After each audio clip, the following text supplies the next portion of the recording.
La música se puede bajar ya. Pero no la música de nuestros corazones, que seguirá sonando.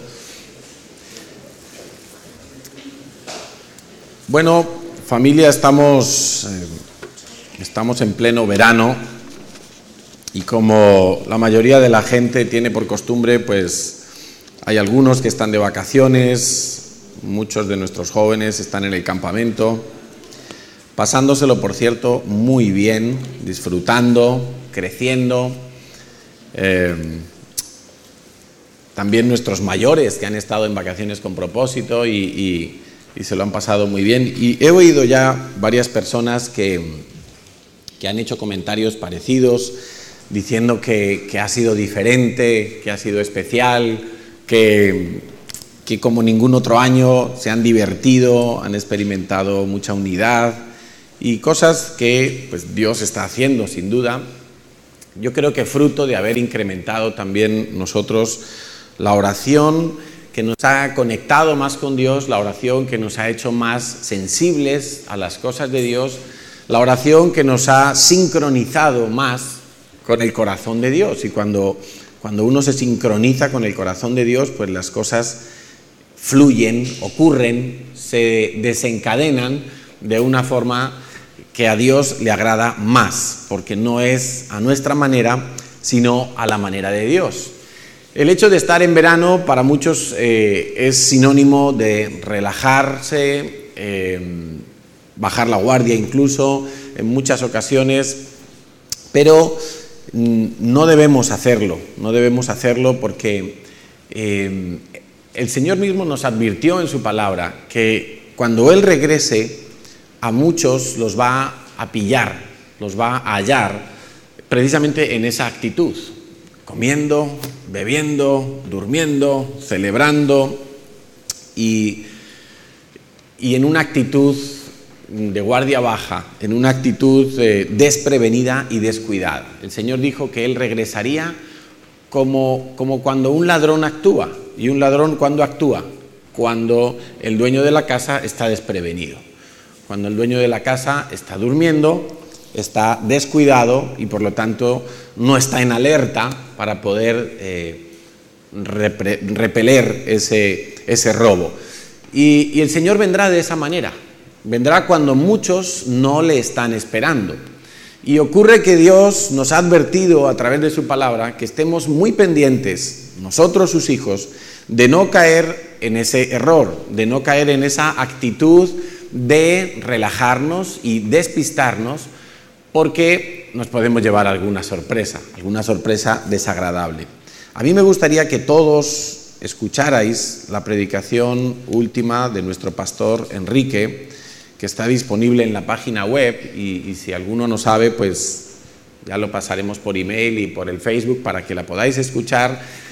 Si no sabéis, cómo acceder al enlace, pues os lo vamos a pasar. Y yo quiero que la escuchéis y quiero que prestéis atención porque él habla precisamente de eso, de la segunda venida de Cristo, de cómo debemos estar preparados, cómo debemos estar listos y si en alguna época del año, el año en que venga el Señor, la época del año en la que vendría sería justamente ahora en las fiestas del otoño, que están a la vuelta de la esquina. Ahora empieza el mes de septiembre en nuestro calendario y sin embargo empieza el mes de septiembre, en el mes hebreo es el mes de Tisri y van a ser las fiestas del otoño, todas ellas relacionadas con la segunda venida de Cristo. Segunda venida de Cristo que, podríamos decirlo así, está dividida en dos fases. Una primera fase donde Él se acerca en las nubes y de la tierra son levantados los muertos en el Señor, o sea, los cristianos que ya están muertos de épocas pasadas y los cristianos que estén vivos en ese momento pues van a ser arrebatados en un abrir y cerrar de ojos, van a ser transformados, llevados a las nubes con el Señor para ascender al cielo con el Señor y celebrar las bodas del Cordero. Todo esto está descrito muy claramente en la palabra de Dios. Quique lo explica muy bien. Yo no lo quiero reproducir aquí en esta mañana, aunque ya lo he predicado varias veces también, pero todos aquellos que tienen inquietud, todos aquellos que son estudiosos, diligentes, que no son solamente oidores, sino que cuando van a su casa hacen, pues os exhorto a que escuchéis esa predicación de Enrique y entendáis el panorama de lo que ha ocurrido en el pasado para poder entender lo que va a ocurrir en breve.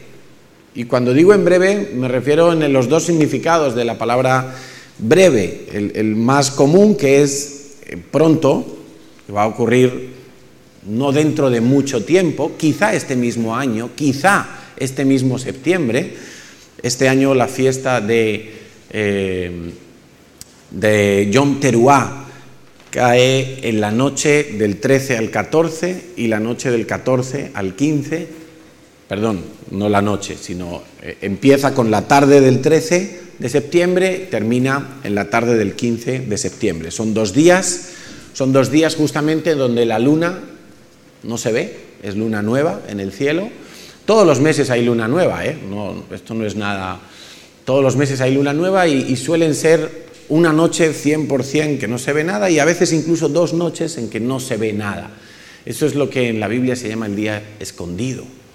Es un día escondido para la sabiduría de Satanás. Es un día donde el Señor va a venir y ni siquiera el diablo sabrá lo que ha pasado, porque para él es un día velado, para él es un día escondido. Pero no para los que entendemos las Escrituras y por el Espíritu Santo tenemos revelación de cuáles son los planes de Dios.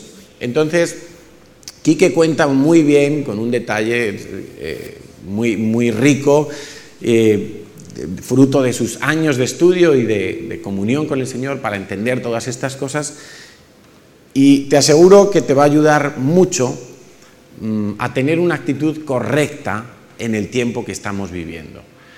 Quique nos ha hablado mucho últimamente de entender el tiempo que estamos viviendo. Eso es algo que no supo distinguir, por ejemplo, el pueblo de Israel del tiempo del Señor Jesús. No supieron distinguir el tiempo que estaban viviendo. La primera manifestación del Mesías en la tierra. No supieron distinguirlo. Lo tenían delante de sus narices. Le oyeron, le vieron, no le pudieron acusar de nada con pruebas, porque todas las acusaciones que le hicieron eran falsas. Lo tenían delante, él mismo declaró ser el Hijo de Dios. Mucha gente declaró creer que él era el Hijo de Dios. Juan el Bautista lo anunció. Cuando Jesús se bautizó, se oyó una voz del cielo que dijo: este es mi Hijo amado. O sea, había muchas señales que confirmaban todo lo profetizado en el Antiguo Testamento por los profetas, especialmente uno de ellos, que es Isaías, que dio muchísimos detalles de cómo iba a ser la manifestación del Mesías por primera vez.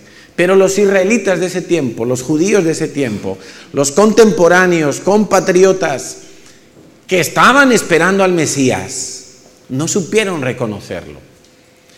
Y eso es una señal de que no basta solamente con conocer las Escrituras, porque aquellos judíos conocían las Escrituras, sabían que el Mesías nacería en Belén de Judea, sabían que nacería de una virgen, sabían muchas cosas, pero no supieron identificar, lo tenían delante y no lo vieron.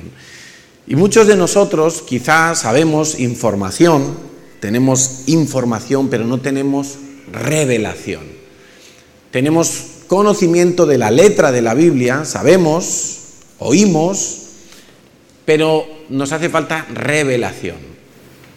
¿Y por qué hago esta introducción? Porque como son las fiestas del otoño relacionadas con la segunda venida del Señor, como son las fiestas en las cuales, en la primera de ellas, cuando el Señor quiera, y cuando digo cuando el Señor quiera me refiero al año en que Él quiera, pero va a ser sin duda durante la fiesta de Yom Teruah, lo que para los judíos es el comienzo del año, que lo escucharéis en las noticias en septiembre y dirán, mira, en Israel están celebrando Año Nuevo, porque según el calendario bíblico, bueno, según el calendario judío, es el año 5000 no sé cuántos. Bueno, pues para Dios eso no es el comienzo del año. Dios estableció el comienzo del año en primavera.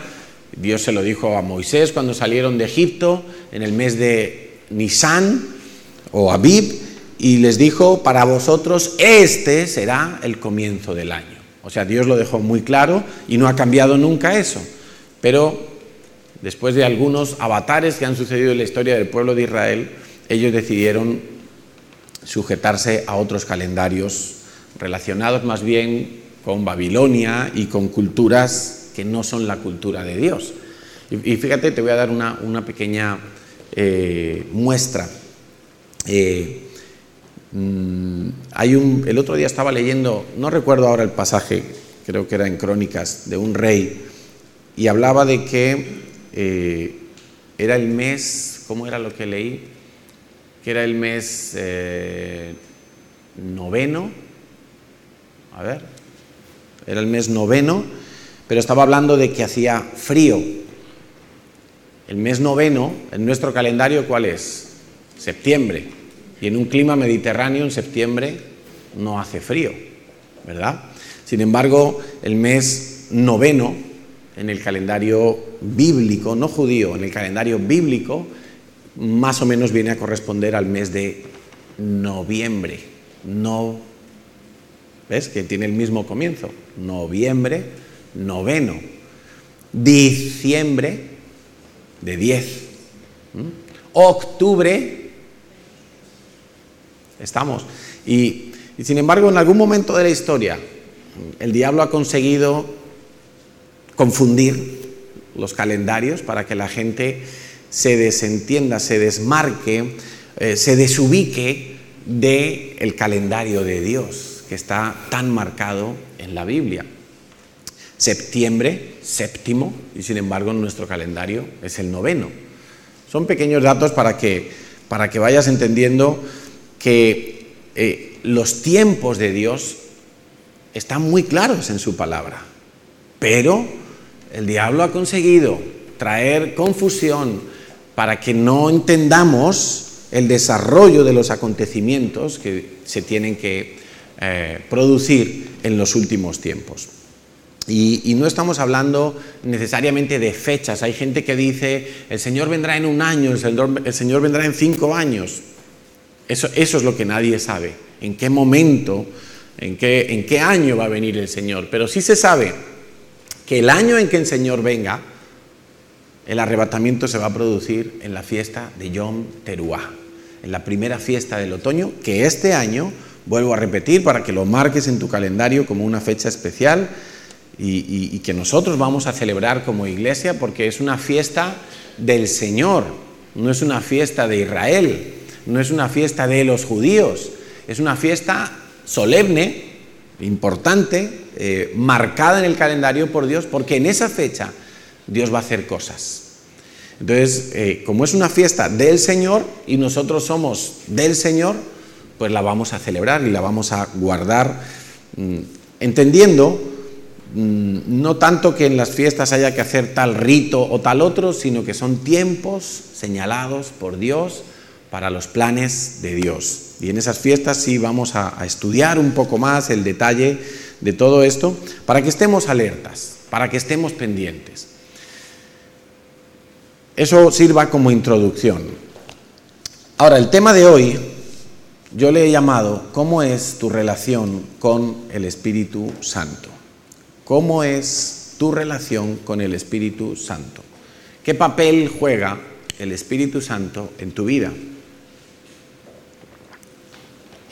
Porque vemos que hay muchos cristianos hoy en día que viven sin poder, que viven sin unción, que viven sin discernimiento, que viven dejándose llevar de emociones, que sus vidas no se diferencian mucho de los no creyentes, salvo que quizá el domingo por la mañana van a la iglesia y no siempre, porque a la mínima hay muchos también que encuentran la excusa perfecta. Algunas características que yo he descrito de personas que no tienen una buena relación con el Espíritu Santo serían las siguientes. Yo he puesto aquí una lista, y si tú tienes alguno de estos síntomas, si tú tienes uno o varios de estos síntomas, quiero decirte que debes de prestar mucha atención a lo que viene después, para que corrijas estas actitudes o estos defectos, déficits, vamos a llamarle, en tu vida, porque estás en peligro. Algunas de estas características que yo he puesto son vidas apagadas. Vida de la gente que no tiene una buena relación con el Espíritu Santo son vidas apagadas. No hay un gozo permanente, no hay comunión con Dios. Comunión, entendiendo comunión como esa amistad, esa afinidad, esa comunicación incluso con Dios. Hay desequilibrios emocionales que están sin resolver. Las vidas de estas personas se caracterizan porque no dejan de buscar la felicidad, como si Dios no fuera suficiente. Hay ataduras a pecados que no se pueden desatar. Hay sentimientos de odio, de venganza. Hay sentimientos de soledad, como si estuvieran solos realmente.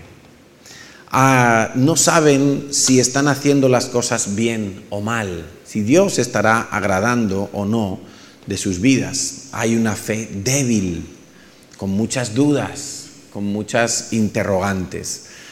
Hay necesidad de tener un colchón de seguridad, muchas veces económico, o de apoyo en las personas, por si acaso Dios me falla, por si acaso Dios no me responde o no llega a tiempo. No hay poder. Estas personas normalmente no dan testimonio de Cristo a otros porque no tienen plena certeza de lo que tienen en sus vidas. No saben si Dios cumplirá todas sus promesas en ellos. No saben si Dios funciona al 100% en todo lo que ha dicho, porque no lo han podido experimentar. Tienen una oración escasa e improductiva, una oración que no resulta en nada. Oran y no pasa nada. Relación con Dios basada en las necesidades personales. Busco a Dios porque tengo un interés en que Dios me bendiga, en que Dios me dé algo que yo no puedo lograr. Busco a Dios por mi necesidad personal. Son personas que caen fácilmente en costumbres religiosas, cristianas, sin duda, pero religiosas, vacías. Hay poco apetito por la palabra de Dios. Este es un síntoma de tener una mala relación con el Espíritu Santo. Y se sienten cómodos en el mundo y a veces se sienten incómodos en la iglesia. Ven la autoridad como una amenaza, no como una ayuda o como una bendición. Les cuesta ver a Dios como Padre. Quizá tienen un concepto de Dios, una imagen de Dios, de alguien poderoso, alguien alto, alguien fuerte, pero no tienen la visión, no tienen a Dios como papá, como Padre. ¿Cuál es la razón de todo esto? Ya lo hemos anticipado, no tener una buena relación con el Espíritu Santo. Pero sobre todo, para decirlo de una forma más bíblica, y hoy voy a tratar de usar el lenguaje más bíblico que pueda, la razón principal es no estar llenos del Espíritu Santo.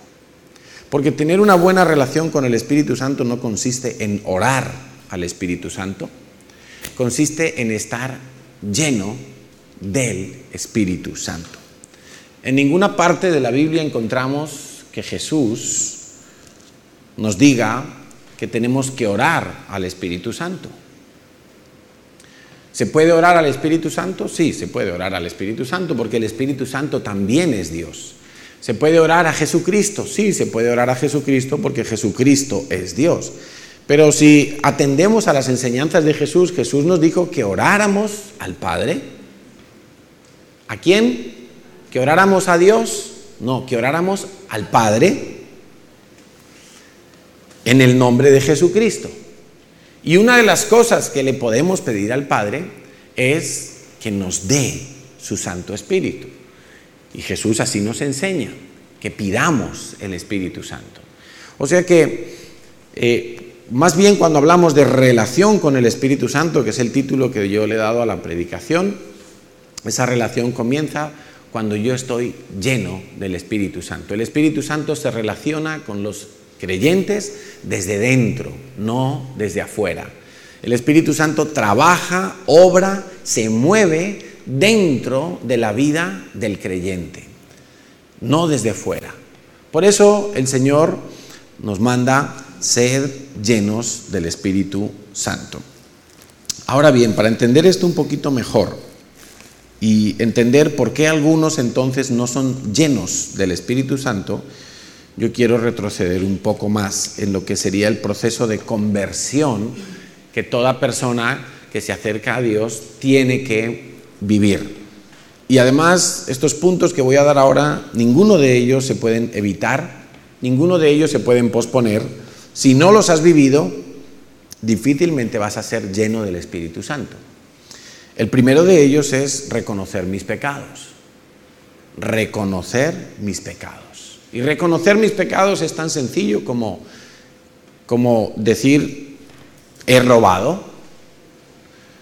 Reconocer mis pecados no es, he robado porque tenía necesidad. Eso no es reconocer un pecado, porque a la vez que estoy diciendo lo que he hecho, estoy poniendo una excusa por haberlo hecho. Y eso no es reconocer el pecado. Reconocer el pecado es decir, soy ladrón, soy mentiroso, soy adúltero, soy borracho, soy codicioso, soy envidioso. Eso es reconocer el pecado en mi vida. Llamar a las cosas por su nombre. No rebajar el pecado.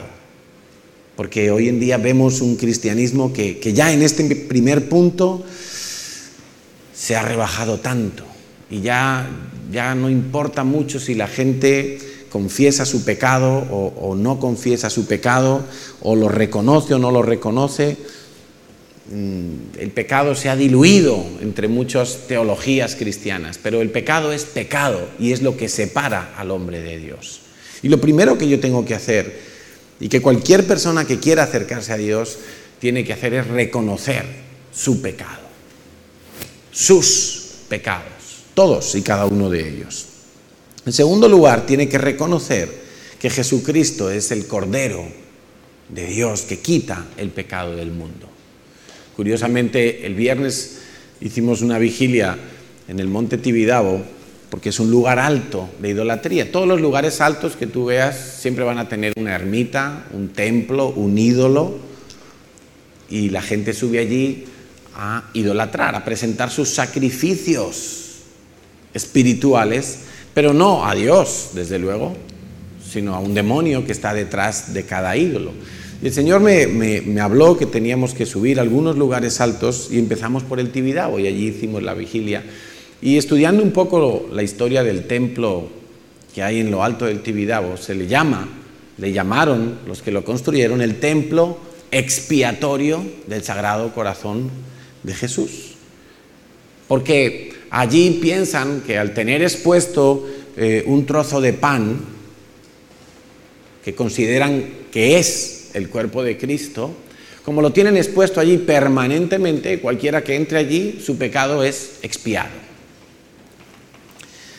Pero eso es una herejía, porque ni eso es el cuerpo de Cristo, por supuesto, porque el cuerpo de Cristo ya no está aquí. El cuerpo de Cristo, dice la Biblia, que resucitó de la tumba y Dios lo llevó a los cielos y está sentado a la diestra del Padre. Jesús no está en nuestro corazón, Jesús no está aquí en la tierra ahora, está su Santo Espíritu, que es el otro consolador, pero Jesús está en el cielo sentado a la derecha del trono del Padre. No está en ningún cajoncito, ni en ningún trozo de pan, ni en ninguna estatua, ni en ninguna estampa, ni en ningún cuadro, por mucho que lo haya pintado el pintor más reconocido. Expiar los pecados, efectivamente lo hace Jesucristo, pero no porque tú entres en un lugar donde haya un trozo de pan expuesto, sino porque Él murió en una cruz por nuestros pecados. Él era el Cordero que fue degollado para perdonar los pecados del mundo. Y eso lo tienes que reconocer. O sea, Dios no te va a perdonar porque tú le digas, mira, yo no soy tan malo, mira, yo he cometido pocos errores, o he cometido muchos, pero ahora te pido que me perdones. Te pido que me perdones porque Cristo murió para limpiarme de todos mis pecados. Porque si no, ¿cómo perdonaba Dios los pecados en el antiguo pacto, en el Antiguo Testamento? La gente tenía que sacrificar un animal para pedirle perdón a Dios por el pecado propio. Y según fuera el pecado, había que sacrificar unos animales u otros. Así era como Dios perdonaba, porque alguien tenía que pagar el pato, alguien tenía que pagar las culpas. Y en este caso Dios escogía animales en el antiguo pacto. Vino el nuevo pacto y Jesús brindó con sus discípulos, con la copa de vino la noche de la Pascua, y le dijo a sus discípulos, este es el nuevo pacto, dándoles a entender que Él iba a derramar su sangre, Él iba a ser el Cordero degollado, que echaba su sangre, para que Dios pudiera echar allí entonces las culpas de nuestro pecado. O sea, Dios no me perdona porque sí. Dios me perdona porque hubo alguien que pagó las culpas. Hay aquí algo muy importante en este punto. Para algunos es un misterio, pero que espero que hoy deje de ser un misterio. Un misterio es algo que está velado, que no entiendes, pero hoy espero que lo entiendas. Dios es un juez justo. Y no solo es juez, Dios es legislador también. Dios hizo las leyes, de manera que cuando una ley alguien la quebranta, alguien la traspasa, tiene que pagar una multa, una culpa por esa. Si alguien roba y Dios dijo no hurtarás, pues la persona que roba tiene que pagar por su culpa. Entonces, ¿qué hizo Dios? Bueno, para que no pague la persona y muera la persona, vamos a degollar un animal, un cordero, un macho cabrío, una paloma, lo que sea. ¿Por qué? Porque la persona que robaba tenía que morir. Esa era la consecuencia del pecado. Las leyes están puestas para algo. No como en la sociedad donde vivimos, que muchas veces las leyes están puestas para nada, porque según quien se las salte, paga el pato o no paga el pato, ¿verdad? No hay justicia, sino que hay cohecho, hay prevaricación, hay injusticia. Quiero que entiendas esto. Dios es un juez, y es un juez justo. De manera que todo el que traspasa las leyes de Dios tiene que pagar una culpa. Tiene que pagar. En este caso, si yo soy pecador y lo he reconocido delante de Dios, no me basta solo con pedirle perdón a Dios, yo tengo que pagar por mi culpa. Pero ¿qué hizo Dios? Para que tú no pagues por tu culpa, voy a mandar un inocente que no tiene culpa en nada, y le vamos a pasar a él tus culpas. ¿Estás entendiendo? Pero Dios es justo. O sea, enviando a Jesús a morir en la cruz, Dios consigue dos cosas. Que Él sigue siendo justo, porque alguien paga por el pecado. Y la segunda cosa que consigue es que tú quedes libre de la culpa. La paga Jesús. Pero nunca te olvides de esto, que cada pecado tuyo es culpa que va para Jesús, porque alguien tiene que pagar. Los pecados no salen gratis. Alguien paga. En este caso Jesús ya pagó por todos tus pecados. Por todos. Los que cometiste antes, los que cometas hoy y los que cometas mañana. Así de grande es el amor de Dios. Eso es difícil de entender, ¿verdad? Es difícil de imaginar que nosotros pudiéramos hacer algo así. ¿A que sí? ¿A qué es difícil? Imagínate que tú tienes un negocio y llega alguien y te roba toda la tienda. Y lo atrapa la policía y entonces lo tienen que meter a la cárcel. Y tú te presentas en el juicio y le dices, mira, mi hijo, que no tiene culpa en este robo porque es mi hijo, va a ir a la cárcel por el ladrón. Y vamos a dejar al ladrón libre. ¿Tú harías eso? ¿A que no lo harías? Yo tampoco, Yo no lo haría. El ladrón, que pague. Pero Dios sí lo ha hecho. Dios lo ha hecho por nosotros. Por cada mentira que hemos dicho, por todo. No vamos aquí a sacar nuestras vergüenzas, pero por todo pecado Él pagó. O sea que reconozco mis pecados, reconozco a Cristo como el que se lleva las culpas, impresionante el amor de Dios, clamo a Dios entonces sí, pidiéndole perdón, porque ya entiendo que es Cristo el que se lleva mis culpas, y entonces puedo llegar al Padre y decirle, Padre, perdóname. Y muy importante, este punto también se lo olvidan muchos, me tengo que apartar del pecado.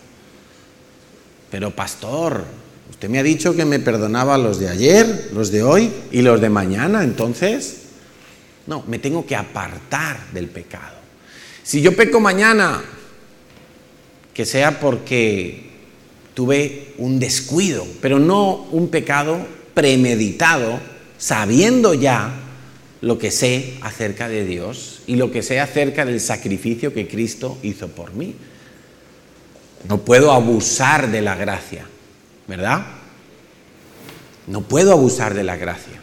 Si yo voy hablando con el teléfono, conduciendo y me para la guardia urbana, venga usted para acá, multa por ir hablando con el teléfono. Ay, perdóneme, mire, es que yo le voy a explicar, es que me acaban de llamar que mi mamá se ha muerto y entonces yo estaba contestando la llamada. Y el policía dice, hombre, si es por eso, bueno, vale, le voy a perdonar la multa. No pague usted la multa de 100 euros que le iba a poner. La rompemos aquí ahora mismo, vale. Y a lo mejor era una mentira que me he inventado para salirme al paso. Pero llego al siguiente semáforo y yo sigo hablando por teléfono. Y al otro sigo hablando por teléfono y me vuelve a parar el policía.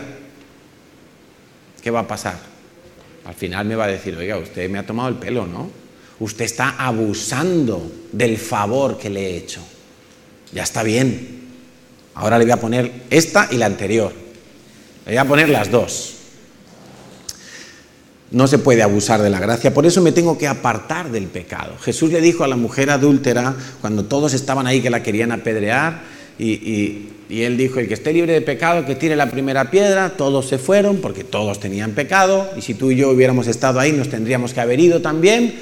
Y se queda solo Jesús con la mujer adúltera, y le dice, yo tampoco te condeno, porque el amor de Dios es tan grande que Dios no quiere condenar. Dios no quiere mandar a nadie a la muerte. Por eso envió a Cristo a la muerte, para que nadie tuviera que ir a la muerte. Pero le dice, yo no te condeno, pero vete y no vuelvas a andar de picos pardos por ahí. Vete y no peques más. ¿Tienes tu marido? Con tu marido. ¿No tienes marido? Pues quédate tranquilita hasta que tengas uno, pero no vayas de cama en cama. Eso fue lo que le dijo a la mujer adúltera, no peques más, apártate del pecado. Y muchos cristianos se encuentran con Jesús, sí, perdóname, yo me quedo limpio, pero mañana vuelvo al barro, sabiendo que Él ha pagado por todas mis culpas, me lo tomo a la ligera.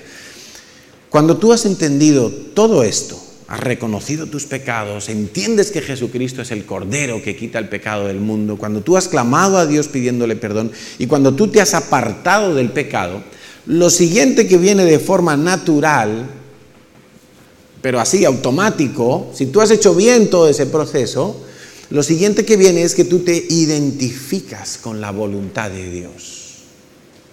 Tú entiendes que Dios te ha escogido para algo, tú entiendes que Dios tiene planes, tú entiendes que el reino de los cielos es más importante que cualquier otra cosa. Y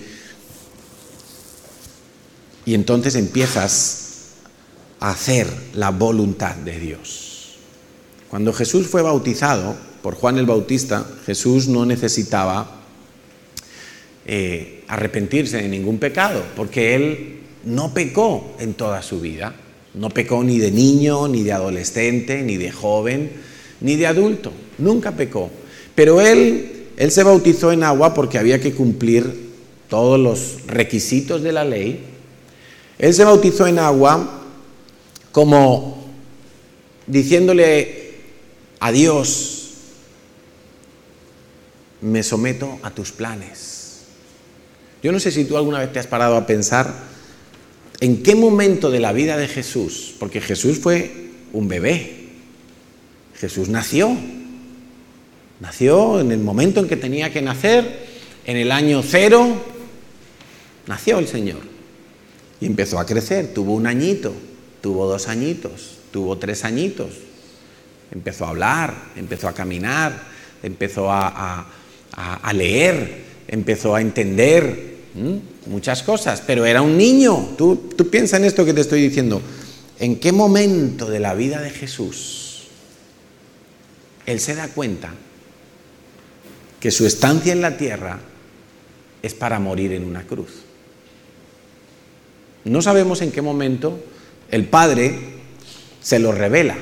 No lo sabemos porque la Biblia no lo dice. No sabemos si fue con 10 años, con 8 años, con 15 años. Yo no creo que fuera más allá de los 12 años. Es una creencia personal que yo tengo, porque cuando él fue con 12 años a Jerusalén con sus padres a celebrar una fiesta que es como la de la mayoría de edad para un niño judío, el Bar Mitzvah, él ya se quedó allí hablando, y los padres le perdieron de vista.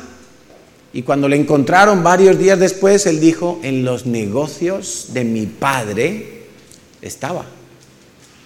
O sea, él ya, seguramente en ese momento ya sabía cuál era su misión en la tierra, que era morir en una cruz. Él sigue creciendo, pasa su adolescencia, pasa su juventud, trabaja en la carpintería de su padre, y más tarde le vemos ya con 30 años que comienza la etapa final de su vida aquí en la tierra, o por lo menos en esa primera venida. Y precisamente comienza cuando él se bautiza en el Jordán con Juan el Bautista. Entonces, ¿por qué se bautiza él? Porque el bautismo es sumergirse en los planes de Dios, en la voluntad de Dios. Tú te sumerges en lo que Dios quiere hacer. Y por eso el bautismo es un símbolo. No, el bautismo no es que te quita los pecados porque te metas allí en el agua del Jordán. Es un símbolo también de cara a la sociedad. Yo voy a seguir a Dios. Yo me voy a meter de lleno en los planes de Dios, por eso me sumerjo y salgo otra vez como a una nueva vida. Y eso fue lo que hizo Jesús. Y cuando Jesús hizo eso, nos cuenta la Biblia en Lucas 3, vamos a leerlo porque es muy bonito, pero muy diciente sobre todo.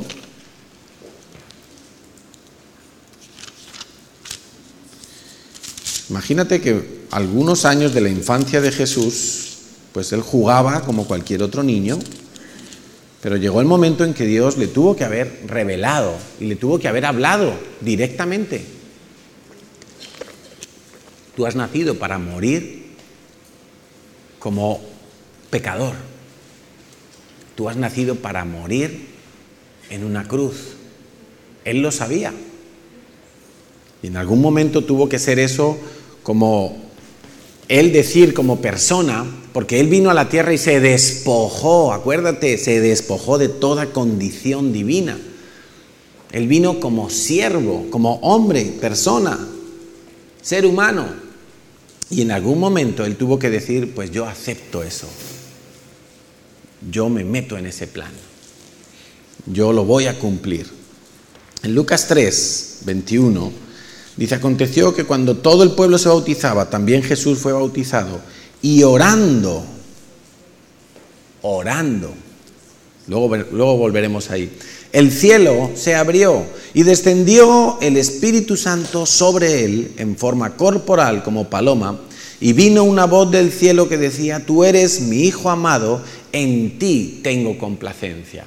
¿Por qué dijo Dios Padre, en ti tengo complacencia? Porque cuando Jesús se bautizó, el mensaje que le estaba dando al Padre era, acepto tu plan, acepto tu voluntad. Yo voy a cumplir con ese sacrificio que tú has preparado para que todo ser humano pueda salvarse de su culpa. Por eso Dios dijo, este hijo me agrada. Este hijo me agrada. ¿Por qué? Porque a Dios lo que más le agrada es que tú hagas su voluntad. Porque cuando tú haces su voluntad, tú estás creyendo que no hay nada mejor. Tú estás creyendo que la voluntad de Él es mejor que la tuya. Que los planes de Él son mejores que los tuyos. Son mejores en todo sentido. No mejores para ti necesariamente, porque el Señor Jesús tenía que morir. Y eso es doloroso, pero eran mejores para los intereses de Dios. En Lucas 4, dice el versículo 1, Jesús, lleno del Espíritu Santo, volvió del Jordán y fue llevado por el Espíritu con letra mayúscula, fue llevado por el Espíritu Santo al desierto. El Espíritu Santo comenzó a guiar la vida de Jesucristo.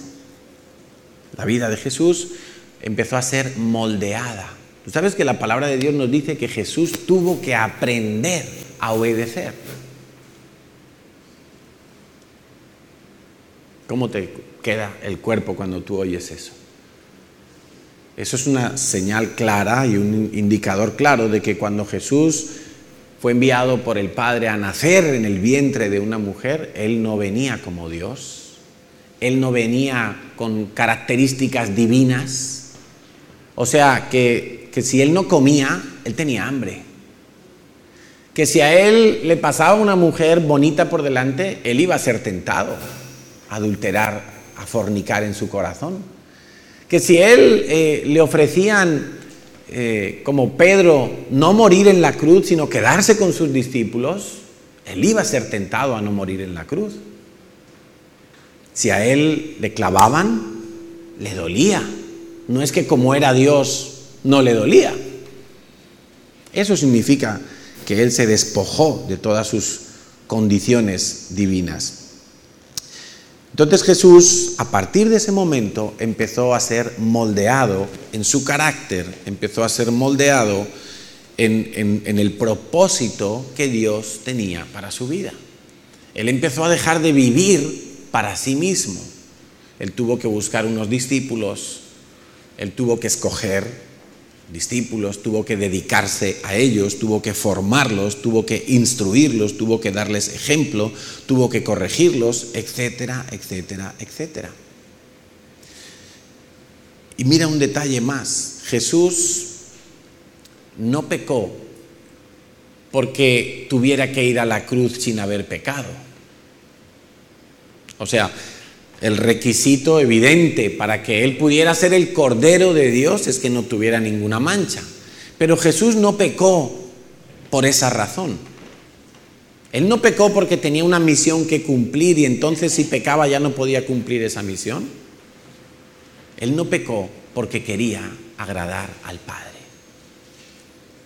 O sea, si yo no miro a una mujer, no es porque estoy casado, que también, bájame un poquito el volumen, Marcela, por favor, es principalmente, y la motivación correcta será, no mires a una mujer porque entonces desagradarías al Padre. ¿Estamos entendiendo? Yo no vengo aquí un domingo, o tú no deberías de venir aquí un domingo para agradar al pastor, para que el pastor me vea. Tú debes de venir un domingo para agradar al Padre y cumplir sus mandamientos. Entonces Jesús no pecó porque tenía que ir a la cruz sin cometer ningún pecado. Él no pecó porque quería agradar al Padre en todo. No importaba si tenía que ir a la cruz o no, pero al Padre sí le importaba si él pecaba o no. De la misma manera tienes que vivir tú. Todo lo que hagas, que sea para agradar al Padre. En Efesios 5:18 se nos dice: no os embriaguéis con vino, en lo cual hay disolución. Antes bien, sed llenos del Espíritu Santo. Se nos da una orden. Podemos decir incluso que esto es un mandamiento, una instrucción. Más que un mandamiento, es una instrucción de Dios. Sed llenos del Espíritu. No es una opción para los cristianos vivir llenos del Espíritu Santo o no vivir llenos del Espíritu Santo. No es una opción. No es que, los pastores y los líderes que vivan llenos del Espíritu Santo. Los que quieren servir al Señor, que vivan llenos del Espíritu Santo. Los que quieren ir a evangelizar, que vivan llenos del Espíritu Santo. No es una opción. Es una instrucción de Dios para todos. Sed llenos del Espíritu Santo. Y fíjate que no dice como si esto fuera algo puntual, sino más bien como algo permanente. Sed llenos del Espíritu Santo. No es lléname el vaso que me lo voy a beber y luego lo llenas otra vez, sino más bien quiero permanecer lleno. La ilustración sería más bien si cogemos un vaso y lo ponemos debajo del grifo, no con la botella, con el grifo, y continuamente está cayendo agua en el vaso está siempre rebosando, siempre rebosando, siempre rebosando. No es agua estancada porque sigue cayendo agua, pero está siempre rebosando, siempre lleno. Sed llenos del Espíritu Santo. Esa es la idea que Dios tiene para que nosotros nos relacionemos con el Espíritu de Dios. Ser llenos. Y además es una orden, es un imperativo. No hay ninguna condición allí. Es para todos y es para todo el tiempo. Sed llenos del Espíritu Santo. Cuando yo hago eso, o mejor dicho, para poder hacer eso, yo debo identificarme con la voluntad de Dios. Yo tengo que, después de haberle pedido perdón a Dios, después de haber identificado mi pecado, reconocer a Cristo, etcétera, etcétera, yo tengo que decirle a Dios: Señor, yo quiero hacer lo que tú me digas, lo que tú tengas para mi vida. En ese momento es cuando Dios te puede llenar con su Espíritu Santo, porque si no te llena con su Espíritu Santo, no vas a poder hacer lo que Él quiere que hagas. El caso de Esteban. Esteban era un hombre, nos dice la Biblia, que era un hombre con unción, un hombre que servía en la iglesia, un hombre que había dado todo el proceso, hasta que finalmente le dijo a Dios: yo quiero hacer tu voluntad. Y era un hombre lleno del Espíritu Santo. Nos dice la Biblia en Hechos de los Apóstoles que cumplía muchos requisitos para ser un servidor en la iglesia. Uno de ellos, ser lleno del Espíritu Santo. ¿Y sabes cuál era el trabajo de Esteban en la iglesia? Sacar las mesas el domingo después de la reunión para la comida. Sacar el microondas, calentar los platos y servir las mesas. Ese era el trabajo de Esteban en la iglesia. En el momento en que se congregaban, claro, porque la iglesia no solamente es los domingos. Cuando tú te vas a tu casa, tú sigues siendo iglesia de Dios. Y si tú estás en un semáforo parado y le insultas al de al lado porque se te atravesó el coche, tú eres iglesia de Dios. No somos iglesia solamente aquí. Cuando el marido y la esposa están en su casa y el marido le grita a la mujer, está siendo iglesia de Dios. Cuando la esposa manipula al marido con chantajes emocionales, está siendo iglesia de Dios. Tú no eres iglesia solamente aquí, eres iglesia todo el tiempo. Entonces Esteban servía las mesas. Y cuando escogieron a Esteban para servir a las mesas, no se fijaron en que tuviera un currículum de 10 años de camarero en la taberna del pueblo. No se fijaron en que era muy simpático y siempre tenía una sonrisa en la cara. No, se fijaron en que fuera un varón lleno del Espíritu Santo. Claro, lleno del Espíritu Santo, porque cuando tú estás lleno del Espíritu Santo trabaja dentro de ti. Y si alguien te dice, hoy me ha servido la comida fría, y no se ha dado cuenta que esa persona pues está en una actividad frenética, y entonces el que está lleno del Espíritu Santo es capaz de dar una buena respuesta en ese momento. El que no está lleno del Espíritu Santo suelta cualquier escorpión por la boca y le pica al otro. Pero Esteban, lleno del Espíritu Santo, cuando en un momento dado la iglesia empezó a ser perseguida y él tuvo que salir huyendo como muchos otros, y en algún momento lo apresaron. Y como él no quiso renunciar a su fe ni a ser discípulo de Cristo, como él ya le había dicho a Dios, lo que tú tengas para mi vida, yo lo quiero cumplir. Y como él ya había sido lleno del Espíritu Santo, pues no le importó que lo empezaran a apedrear. O mejor dicho, si le importó, como estaba lleno del Espíritu Santo, no se quejó a Dios. No quiso huir de esa situación. Y dice la Biblia que lleno del Espíritu Santo, alzó sus ojos al cielo y le pidió a Dios que perdonara a esos verdugos que le estaban apedreando. ¿Cómo pudo hacer eso una persona que está siendo torturada en ese momento? Solamente una persona llena del Espíritu Santo, que se ha identificado con la voluntad de Dios y que por eso ha sido llena del Espíritu Santo. Muchas veces nos han enseñado en los discipulados de la iglesia, ¿cómo se llena uno del Espíritu Santo? Pues la Biblia dice que pidiéndoselo al Padre. Claro, pero hay gente que se lo pide al Padre, pero no es lleno del Espíritu Santo. Entonces, ¿qué ocurre ahí? ¿Es que Dios no responde las oraciones? ¿Es que la Biblia es incorrecta? ¿Es que Dios miente? Sencillamente, esa persona tiene una idea equivocada de por qué está pidiendo la llenura del Espíritu Santo.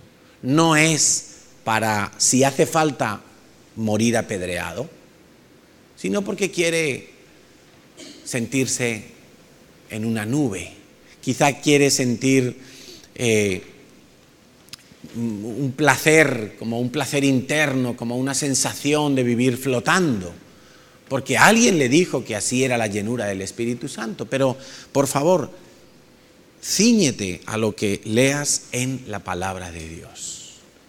Cíñete a lo que leas en la palabra de Dios. Una persona llena del Espíritu Santo necesariamente cambia su conducta, pero porque cambia su forma de ser interna. Porque el Espíritu Santo trabaja en eso dentro de nosotros, en lo que la Biblia llama la santificación, en esa transformación que somos de gloria en gloria, vamos siendo transformados. Ahora, pedir el Espíritu Santo, por mucho que yo lo pida, si yo no estoy dispuesto y no me he identificado con la voluntad de Dios, no va a pasar absolutamente nada. Porque Dios no da las perlas a los cerdos. Porque Dios no da su Espíritu Santo a alguien que no está dispuesto a hacer la voluntad de Dios. No, Señor. Esto no es automático. Como soy creyente, yo le pido a Dios su Espíritu y Él me llena de su Espíritu. No, Señor. Tú tienes que estar dispuesto a hacer la voluntad de Dios. Y no es en un momento puntual, es una decisión que tú tomas para el resto de tu vida. Señor, yo quiero hacer tu voluntad. Yo soy un discípulo de Cristo de aquí al día que tú me lleves a tu presencia. Y entonces tú le puedes pedir a Dios, ahí sí. Es más, a veces ni siquiera pidiéndolo, Dios lo va a dar. Como aquel hombre que visitó Pedro, aquel centurión romano, Cornelio, que reunió a toda su familia para que Pedro viniera y les predicara el Evangelio. Y dice que según estaba Pedro hablando, como ya Dios había visto el corazón de ese romano, que estaba hambriento, sediento, queriendo hacer la voluntad de Dios, dice que vino el Espíritu Santo sobre todos ellos. Nadie lo pidió, nadie les impuso las manos, no hizo falta, porque Dios vio que esa familia quería ser parte de la voluntad de Dios. A veces pensamos que solo puede ser cuando impongan las manos y una señal de que ha recibido el Espíritu es que se caiga para atrás o que se ponga a reír como un descosido o a llorar como un desconsolado. No, de eso nada.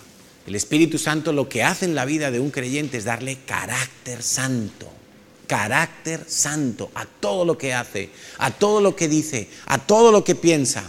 De manera que si un pensamiento no santo se cruza por mi cabeza, rápidamente dices, ¿esto qué hace aquí? Esto yo no lo quiero. Esto no es de Dios. Esto no es santo, porque es el Espíritu Santo llenando tu vida. Cuando una persona está entonces viviendo llena del Espíritu Santo, esa persona, todas esas características que hemos dicho al principio, empiezan a desaparecer. Y tú empiezas a ser una persona que tiene poder, una persona que da testimonio, una persona que tiene gozo permanente, no puntual, no dependiendo de si me ha ido bien o mal el día o la semana o de si es primero de mes o final de mes. Yo voy a tener sabiduría, voy a tener discernimiento, voy a tener tantas cosas de parte de Dios. Ahora, muchos cristianos sí es verdad que experimentan picos. Sus vidas, si pudiéramos poner un Espíritu Santómetro ahí, que midiera la llenura del Espíritu Santo en mi vida, entonces muchas veces veríamos que es así, este es el congreso de Semana Santa, ahí subidón, luego bajo la semana, el domingo subo un poquito, el lunes se baja, martes se baja, miércoles se baja, el jueves voy al devocional, subo un poco, baja tal. Picos de Espíritu Santo en mi vida. No hay una llenura del Espíritu Santo. Hay una montaña rusa donde quizá hay momentos especiales con Dios, situaciones puntuales donde todo parece tener sentido de parte de Dios, momentos donde disfruto de la presencia de Dios. En esos momentos, en esos picos, en esas alturas con Dios es donde muchos se animan a hacer promesas a Dios. Señor, yo te serviré. Señor, yo voy a dejar el pecado. Señor, yo voy a dejar el alcohol. Señor, yo voy a dejar de fornicar. Señor, le voy a hablar a mi vecino. Señor, yo voy a orar todos los días y voy a hacer el devocional. Señor, yo en ese momento de subidón, algunos, Señor, yo me voy a someter, gracias por mis pastores, me voy a someter a ellos. Señor, voy a tratar bien a mi esposo a partir de ahora. Etcétera, etcétera, etcétera. En un momento que no es tanto de llenura del Espíritu Santo, sino de emoción, si pudiéramos decirlo así, porque no es muy bíblico este nombre, pero como de emoción espiritual. Está el predicador hablando, la alabanza está súper bien y uno como que está a gusto en la iglesia y por un momento se quebranta y hasta llora y todo y le salen lágrimas y dice, Señor, soy yo que estoy llorando, no me lo creo, pero yo quiero vivir para ti y Señor, cambia mi corazón. Pero es en ese punto, en ese momento nada más, porque termina ese momento y la persona vuelve unas horas después apenas, vuelve a experimentar los síntomas del principio. La vida vuelve a estar apagada, ya no hay gozo, ya no hay carácter, ya no hay santidad, ya hay una fe que duda de muchas cosas. Dudo si lo que predicó el pastor era verdad o no. Ya no tengo apetito por la palabra. El domingo estaba tomando notas a todas horas, pero el lunes voy a coger la Biblia y ¡ay, qué pereza! Y ya no hay. No hay llenura. Hubo un pico espiritual basado más en las emociones que en otra cosa.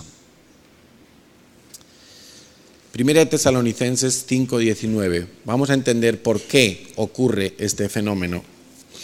¿Por qué nos ocurre este fenómeno? Porque si el Señor nos dice sed llenos del Espíritu Santo, es porque se puede ser lleno del Espíritu Santo. Pero si el Señor nos dice sed llenos del Espíritu Santo, es porque también se puede uno vaciar del Espíritu Santo. Y ahí viene el problema. Cuando yo me lleno y me vacío. Señor, lléname el vaso el domingo. Y el vaso luego se vacía. Llénamelo otra vez y se vacía. Señor, y me voy al congreso porque necesito ponerme bien. Pero tú no necesitas irte al congreso para ponerte bien. Tú necesitas corregir cosas para ponerte bien. Y entonces, una vez que te alineas con Dios, entonces el Espíritu Santo te vuelve a llenar. Ahora, ¿cómo es que yo pierdo llenura del Espíritu Santo? La Biblia dice en 1 Tesalonicenses 5:19 que no apague al Espíritu Santo en mi vida. Espíritu con mayúscula se refiere al Espíritu Santo en mi vida, que no lo apague. ¿Cómo apago al Espíritu Santo? Cuando el Espíritu Santo no es luz. Si aquí apagamos ahora la luz, esto se queda como más en penumbra. Ya no sé si aquel es Augusto o el otro. Entonces, ya no veo bien, ya no tengo claridad. Entonces, ¿cuándo apago yo al Espíritu Santo? Si yo leo los versículos previos al 19, Pablo le está diciendo a los tesalonicenses una serie de cosas. Cuando no estoy en sintonía con mis pastores, versículo 12. Cuando no tengo paz con todos, versículo 13. O sea, si hay alguien con que tú tienes problemas y no los has arreglado y no estás en paz con todos, estás en condiciones de apagar al Espíritu Santo. Cuando dejo de orar, versículo 17. Cuando dejamos de orar. Tan sencillo como eso. Cuando dejo de dar gracias a Dios y me empiezo a quejar, la queja apaga al precioso Espíritu Santo en nuestra vida. No le deja libertad. Es como apagarle la luz. Es como decirle, bueno, Espíritu Santo, métete ahora en el cuarto de invitados y te quedas allí encerrado un rato, porque ahora quiero ser yo. Y ahora voy a gritar, y ahora voy a ofender, y ahora voy a criticar, y ahora voy a lo que me apetece a mí, al viejo hombre. Esa es una forma en que apagamos al Espíritu de Dios. Efesios 4:30. Pablo sigue dando algunos consejos a este respecto. Dice, no contristéis al Espíritu Santo. Para mí esto es sinónimo de apagar, de menguar esa llenura del Espíritu Santo. No contristéis al Espíritu Santo de Dios, con el cual fuisteis sellados para el día de la redención. Volviendo un poquito a lo de las fiestas y el arrebatamiento, este es el sello de Dios. El Espíritu Santo en nuestra vida es el sello de Dios para que tú recuerdes que el esposo va a volver a por su esposa, la iglesia. Todo el contexto de Efesios 4 está hablando de dejar el pecado, de dejar la vida vieja, de dejar la malicia, la ira, el enojo, la gritería, la amargura. Todas estas cosas apagan al Espíritu de Dios en mi vida y no me dejan permanecer lleno del Espíritu Santo. Son fugas. Es como cuando se pincha la rueda y empieza a escaparse el aire. Tú luego llegas con la bomba, inflas la rueda, pero si no arreglas el agujero, solo puedes andar 1 kilómetro. Al momento estará otra vez desinflada y otra vez. ¿No será más fácil pararse un momento? Claro, cuesta más trabajo, quitar la cámara, poner el parche con el pegamento, esperar un poquito que se seque y entonces vamos y ya queda arreglado el asunto. Pero no queremos ese esfuerzo de perdonar, ese esfuerzo de dejar lo que tenemos que dejar. Hay algo que, por supuesto, y siempre aparece, estropea mucho nuestra comunión con Dios y nuestra llenura con el Espíritu Santo, y es el amor al dinero. Porque cuando yo empiezo a codiciar las cosas materiales, mi vida deja de estar centrada en la voluntad de Dios para estar centrada entonces en conseguir esas metas materiales, esas metas que salen del plan de Dios. Y no basta solo con diezmar y ofrendar para uno decir yo ya estoy trabajando el amor al dinero en mi vida.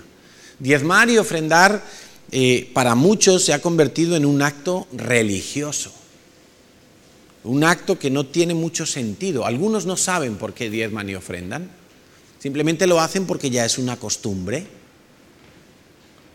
pero no están entendiendo que diezmar y ofrendar es un acto espiritual, es un acto de reconocimiento de Dios como el dueño de todo y como el Señor de todo, y a quien se le tienen que dar las primicias de todo.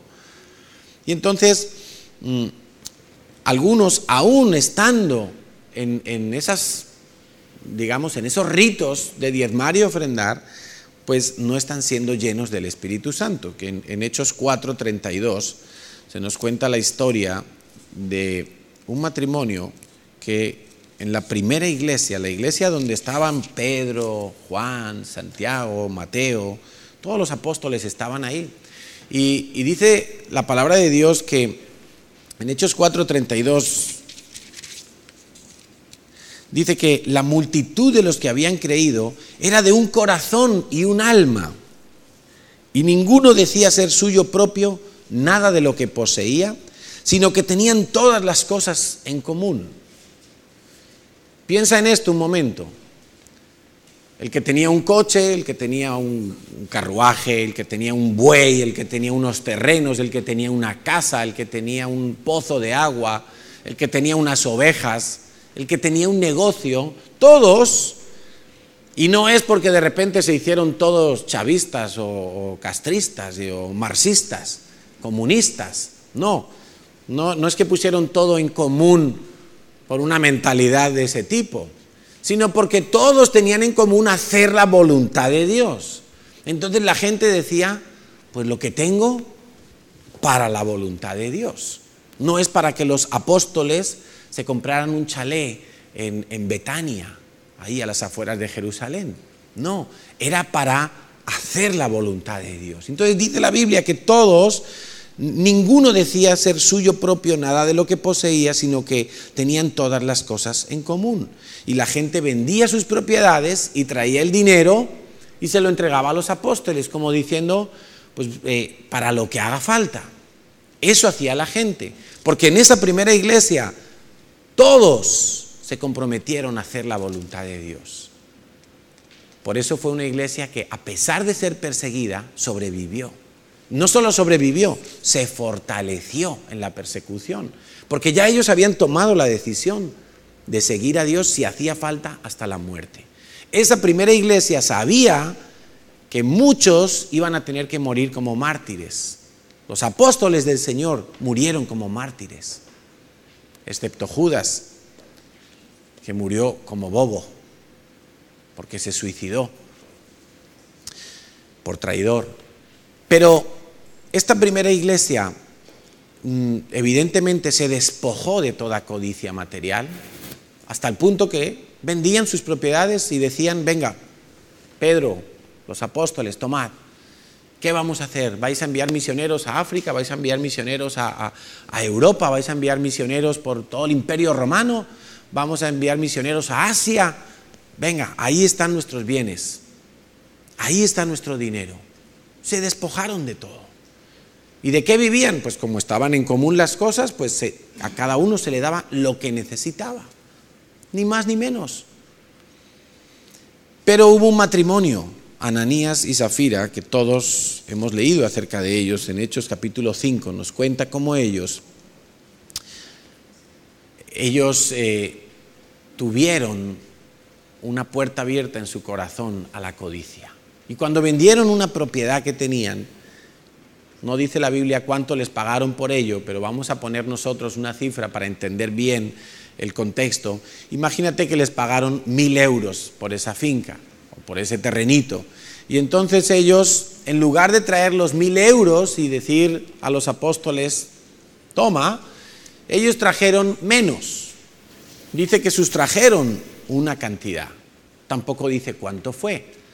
Vamos a poner que fuera la mitad.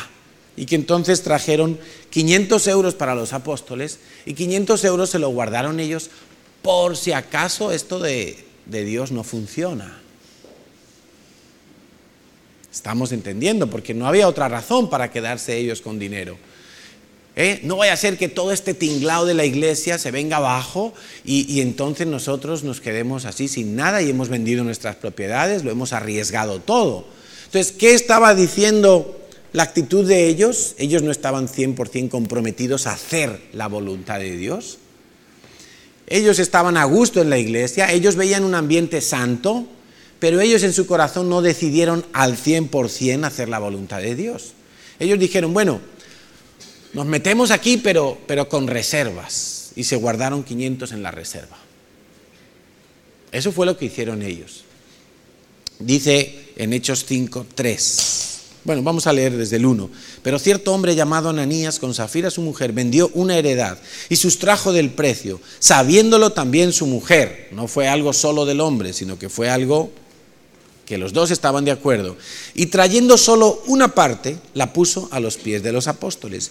Y dijo Pedro, escucha esto porque es muy fuerte, Ananías, ¿por qué llenó, mira esa palabra, llenó Satanás tu corazón para que mintieses al Espíritu Santo, del cual debías estar lleno, añado yo?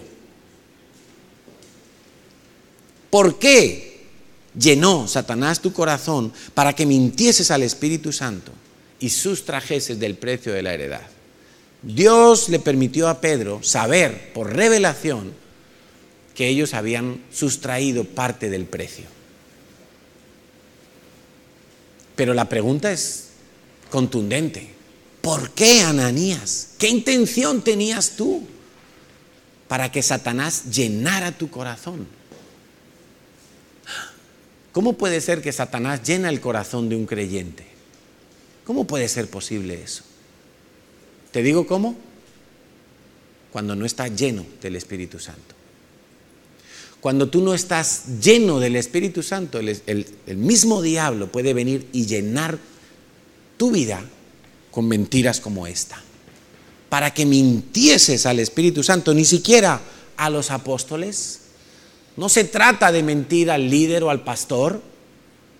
Se trata de que cuando tú no vives lleno del Espíritu Santo, el diablo mete tales mentiras en tu corazón que tú a quien estás engañando es a Dios y a ti mismo, por supuesto.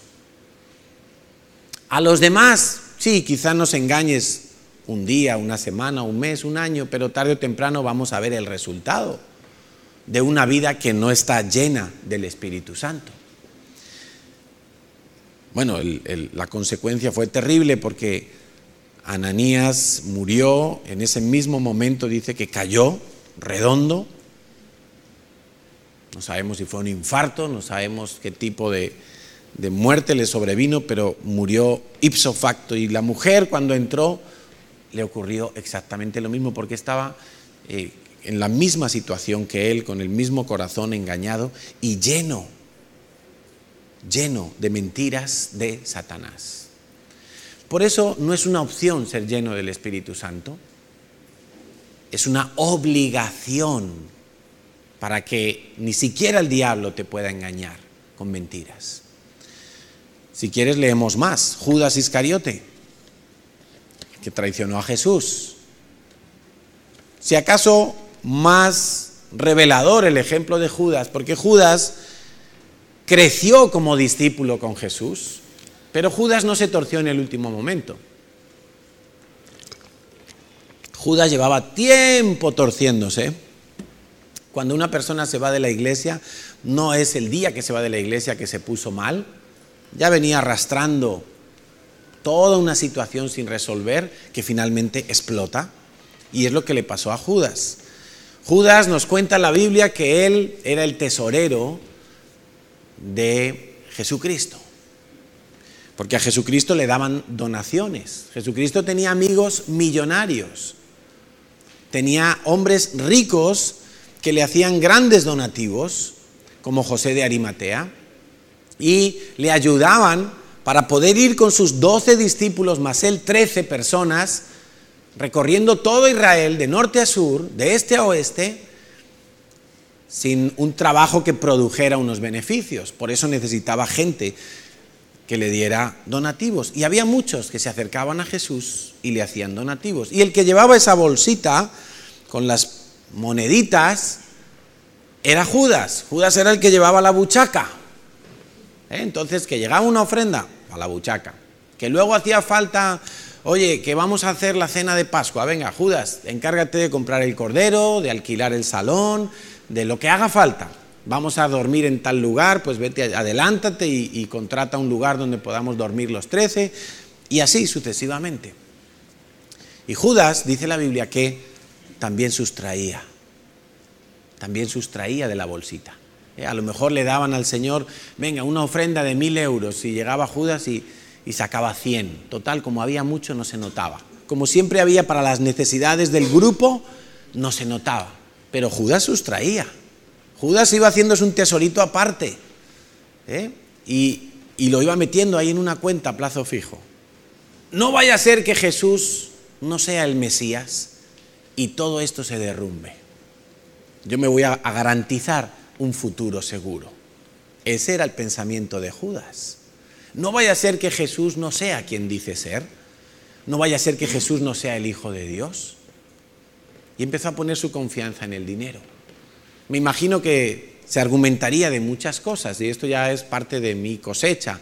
A lo mejor diría, yo he dejado mi trabajo, pues yo tengo derecho, me lo meto allí en mi hucha aparte, en mi hucha personal, y estaba robando a Jesús, y de paso a Dios. Ese era el corazón que tenía Judas.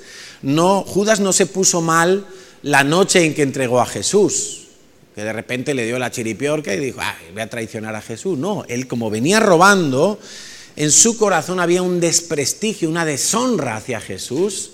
Había una puerta abierta inmensa, porque robar es pecado, era falto de integridad. Y hay un detalle, la Biblia nos cuenta que en cierta ocasión Jesús fue a casa de Lázaro en Betania, y allí estaba su hermana Marta y su hermana María. Fue muchas veces a aquella casa, porque ese era un lugar donde Jesús era muy bien recibido, muy bien atendido, donde le cuidaban, le honraban. Estaba muy cerca de Jerusalén, apenas a un par de horas andando. Y como Jesús pasó muchas etapas en Jerusalén, pues ese era su centro de operaciones. Y estaban un día allí, y llegó María, la hermana de Lázaro, y cogió un frasco de perfume de alabastro carísimo. Habíamos calculado cuánto era, Cari, como un sueldo de un mes, de un año, perdón. Un frasco de perfume que valía como el salario de un año. Para los que ganan 1.000 euros, pues imagínate un perfume que valía 12.000 euros. Y lo tenía ella en un frasquito, y lo quebró, dice la Biblia, y ungió los cabellos del Señor y los pies del Señor. Y toda la habitación dice que se llenó del perfume. Claro, con ese precio eso tenía que oler más que el Ambipur. Y entonces Judas, imagínate cómo era el corazón de Judas, lleno de mentiras, dijo, hombre, qué desperdicio es este. Si ese perfume lo hubiéramos vendido, el dinero, los 12.000 euros, los hubiéramos repartido a los pobres.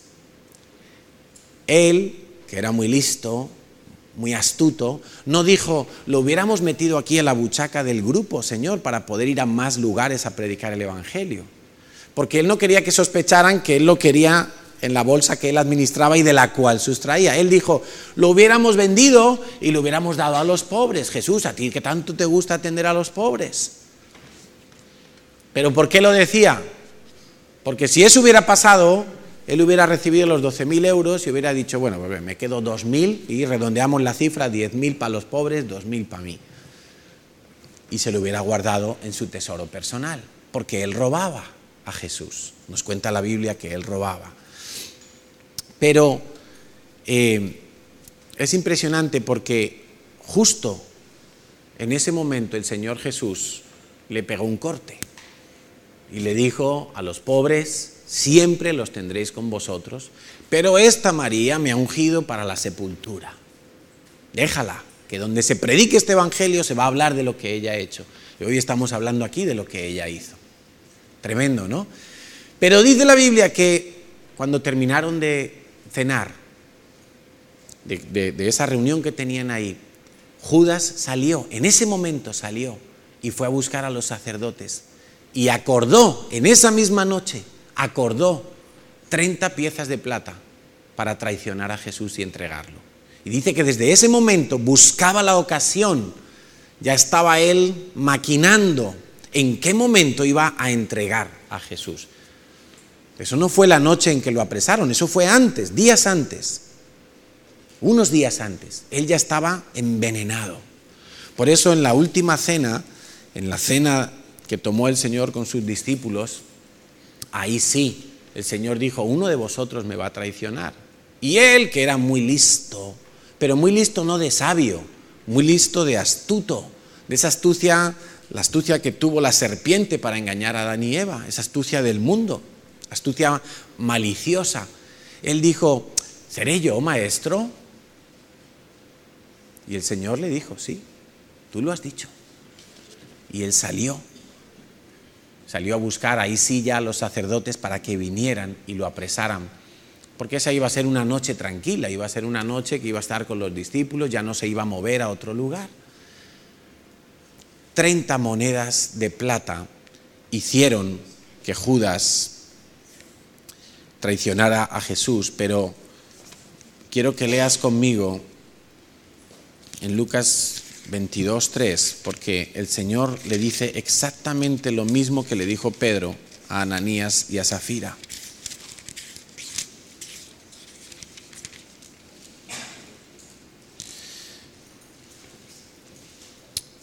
Dice que en ese momento entró Satanás en Judas, por sobrenombre Iscariote, el cual era uno del número de los 12. Y este fue y habló con los principales sacerdotes y con los jefes de la guardia de cómo se lo entregaría.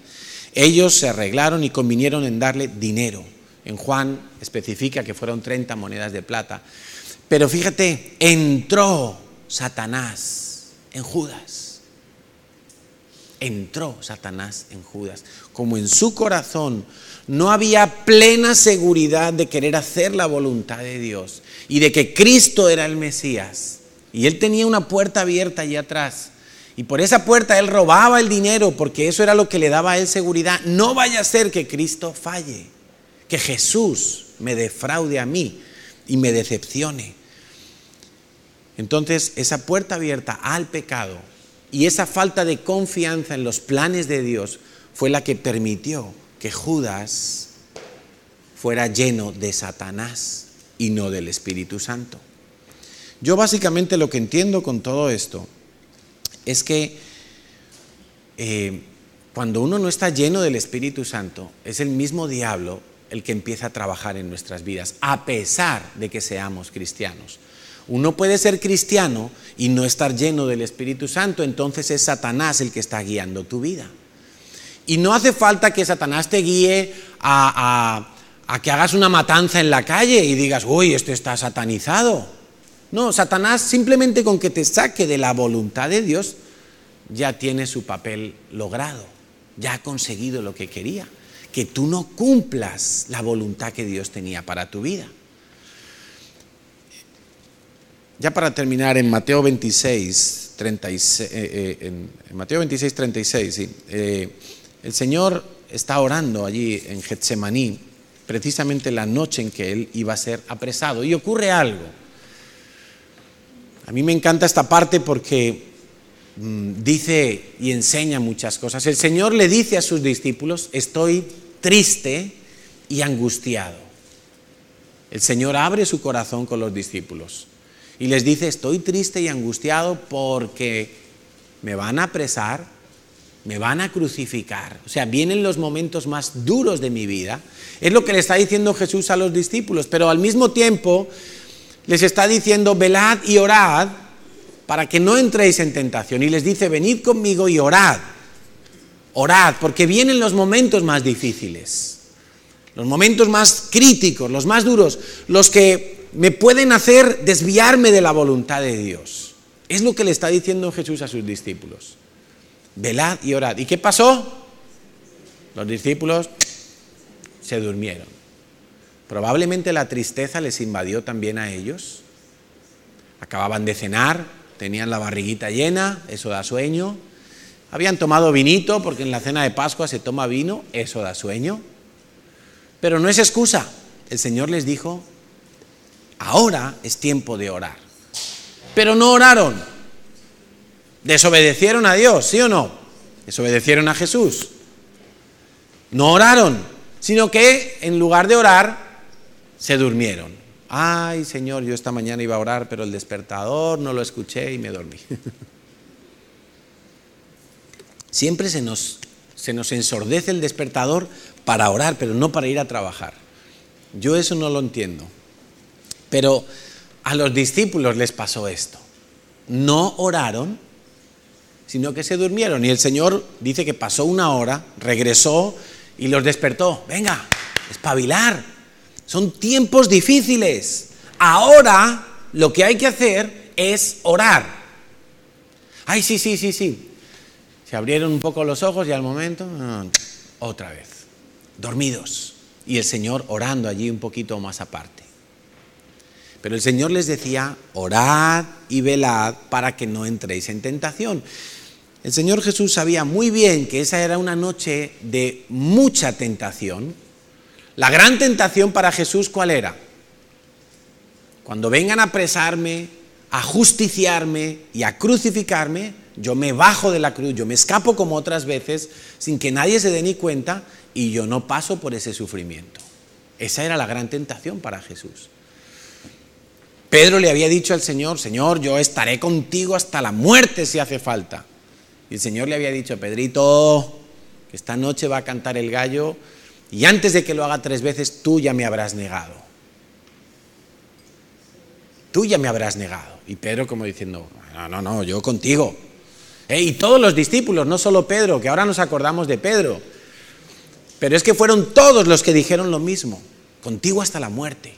Y está muy bien, contigo hasta la muerte, pero ¿cómo voy a cumplir yo contigo hasta la muerte si no soy lleno del Espíritu Santo? Cuando venga la muerte salgo corriendo. Cuando venga la muerte huyo. Cuando venga el peligro, cuando venga la tentación, escapo. O si es la tentación, caigo. Y eso es lo que les estaba diciendo Jesús: orad, porque ahora, en ese momento, era el tiempo de orar para no caer en la tentación. Como no oraron, ellos se vaciaron del Espíritu Santo y cuando llegó el momento, ¿qué pasó? Salieron corriendo. Fueron cobardes, ¿sí o no? ¿Fueron cobardes? Totalmente. Fueron cobardes. Pero la Biblia dice que en 2 de Timoteo 1:7, Dios no nos ha dado espíritu de cobardía.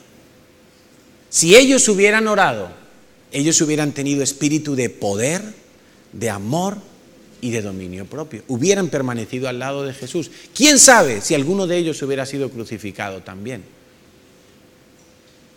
O como mínimo latigado, castigado y encarcelado. Seguro. Pero como no oraron, había una fuga. Dejar de orar es vaciarse del Espíritu Santo. Cuando tú oras, tú te mantienes lleno del Espíritu Santo. Y fíjate que el Señor fue 3 veces a despertarlos, pero la última vez ya no les dijo, venga, orad. La última vez que les dijo, ¿os acordáis? Dormid ya y descansad. La última vez no les dijo seguir orando o intentar orar o a ver si os espabiláis, que he venido ya 3 veces. La última vez les dijo, dormid ya y descansad. ¿Sabes por qué? Porque hay un tiempo en el que tú tienes que orar. Y si no oras en ese momento, cuando Dios pone la carga en ti, cuando está a punto de suceder la prueba, si no oras en ese momento, después ya no sirve. Después ya te sobrepasa la situación. Y es cuando estás como, ¿qué ha pasado? ¿Por qué yo pequé en esto? ¿Por qué yo me dejé caer tan bajo? Porque no oraste en el momento en el que el Espíritu Santo te estaba avisando. Hay un momento para orar, después ya no sirve. Hay un momento para hacer el trabajo previo a lo que el diablo va a querer traer a tu vida. Si tú no haces ese vallado previo, si tú no haces ese trabajo previo, tú eres expuesto totalmente y caerás. Y por eso vemos que muchas veces nuestras vidas caen y decimos, ay Señor, pero otra vez en lo mismo. Por eso es peligroso dejar de hacer el devocional y de orar todos los días, pero no solo por la mañana. Hay momentos en que el Espíritu Santo te está diciendo, prepárate, ora, alístate.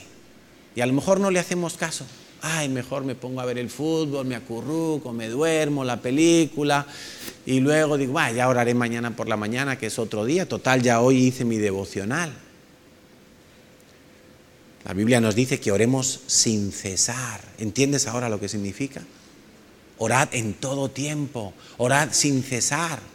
Hay momentos donde el Espíritu Santo te va a decir, como Jesús le dijo a sus discípulos, ahora tienes que orar, ahora vela, ahora llénate del espíritu de poder, de amor y de dominio propio, porque luego te va a hacer falta. Pero si dejas pasar esa oportunidad, te pilla desprevenido y te pilla sin estar capacitado sobrenaturalmente por Dios. Hay un momento para orar, para llenarse del Espíritu de Dios. Si pasa ese momento, estarás en peligro. ¿Oramos? Mientras nos ponemos en pie, quiero recordarte lo que el Señor Jesús contó en la parábola de las 10 vírgenes, que tiene mucho que ver con el arrebatamiento. Porque las parábolas de las 10 vírgenes, la parábola de las 10 vírgenes nos habla de 10 cristianos que están esperando al esposo, están esperando al Mesías. Pero hubo 5 mujeres, esposas, vírgenes, que aparte de la lámpara tenían aceite. Aparte de, si quieres, esa parábola está llena de símbolos, porque esos son las parábolas. Son historias que contaba el Señor con símbolos para que luego entendiéramos realmente cómo son las cosas en el reino de los cielos. La lámpara es la palabra de Dios. Pero dice que las 10 tenían lámparas. Las 10 sabían la palabra.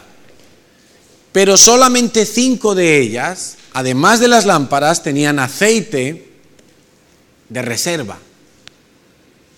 Las otras 5 no. Las otras 5 se descuidaron y no aprovisionaron aceite para sus lámparas. Entonces llegó un momento que por la noche se oyó la voz, ahí viene el esposo ya llega. Así va a suceder cuando venga el Señor. Se oirán, sofarse, los hijos de Dios oirán, y esto será algo espiritual, oirán la llamada del cielo.